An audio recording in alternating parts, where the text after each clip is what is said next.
Hello, and welcome to this Ash Wednesday moment. I'm Rev Kim, and I am so appreciative to spend this time with you. We're looking at Ash Wednesday today. What does it represent? How does it show up in your life? What does it do?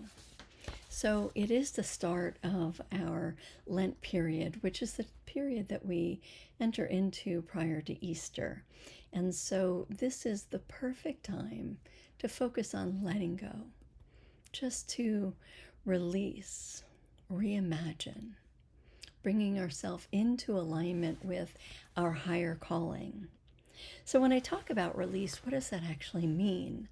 It's not about digging in and trying to excavate and find what is wrong with you or your life or me or my life. It's more about just being present. What's coming up for you right now? Things that bubble up to the surface are ready to go, ready to be released. And so when we give space and allow time to really truly listen and let it come forth, we have way more power in the releasing. So release is another way in Unity we look at it as denial. And according to Unity co-founder Charles Fillmore, a denial is releasing error thought. And so what is error thought? Really, it's a thought that's anything that takes us out of the love and the radical acceptance of God. And so when I am thinking petty thoughts, separate thoughts, when I'm thinking revenge thoughts, or I'm holding on to grievances, those are all error thinking. And so I have the power of being able to release it and to let it go, just bringing my focus back to God. Realizing that there is more, that this error thought isn't the truth of who I am. Just notice it. So on Ash Wednesday, the tradition is to receive ashes, and in my shell here, I have ashes from a palm that we had for Palm Sunday past, and I burn it and create the ashes for it. And so ashes represent the cycle of nature, right? It is also calling us to think about the cycles of life and death and rebirth.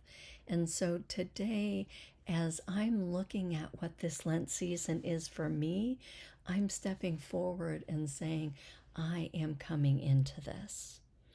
I am opening for a transmutation, a transformation. And that's what these ashes symbolize.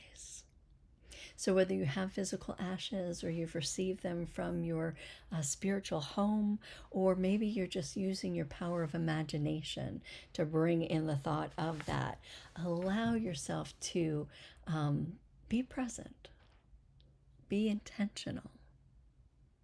What does this period of Lent mean for you? I'm going to tell you right now, there's no one way to do this. There is no right way or wrong way. There is only your way. And when you give yourself the moment to quietly go into the inner sanctuary in your heart and just saying, okay, what am I ready to let go of right here and right now? What am I ready to face? You know, the 40 days signified in Lent before Easter, it is a tribute to Jesus as he was preparing to go into the desert for 40 days and 40 nights, as the story goes, and he had no food, no water, and his own intention was to refine out anything that was still holding him back, any of the consciousness, race consciousness, or error thinking of the human experience. And so he was going in, purifying, getting ready for his walk of what he needed to do. So when we look at Jesus's walk, we think about what was his intention. You know, in Unity, we don't think of Jesus as the great exception. We think of him as the great example. And when you read his words over and over, you hear him saying that to us. And so he's coming face to face with that limited human consciousness and moving past it. So as things bubbled up within, he faced it head on. Some people say that he faced Satan or the devil. And when we look at that metaphysically, what that means is that adversary part of our mind, that part that is looking to justify why you should hold on to that grudge. It's that part that says, well, you have every right to be angry at that person. Those are all limited thoughts, limited parts of ourselves. And so we look at letting it go, transforming it, transmuting it with that beautiful flame of love and acceptance. When you look at Jesus's life, he was radical. He believed in radical love for everyone, not just certain people. And so that is the example we're calling in today, allowing ourselves to be fully present.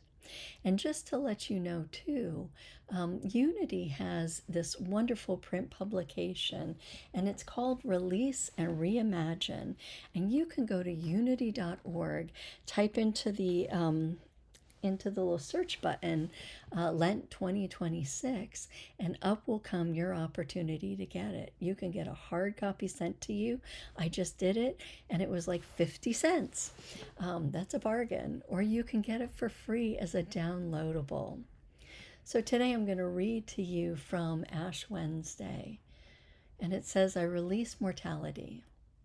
Ash Wednesday is a powerful time for reflection and contemplation. It reminds us of our mortality. It calls us to examine our beliefs about life, the infinite form that is our body, and our understanding of the infinite true nature. In Unity, we understand the appearance of mortality not as an ultimate truth, but one rooted in our human experience. Mortality rests on the illusion that we are separate from the source of all life, that our bodies pass away, we will ultimately end as well. During this Lent season, we are invited to release our identity as merely physical beings, defined by fear, age, and loss, and destined to end. In the ashes of these beliefs, we unearth a deeper knowing that death is not the end of anything. We make space for a higher truth to emerge, free from fear, open to the infinite.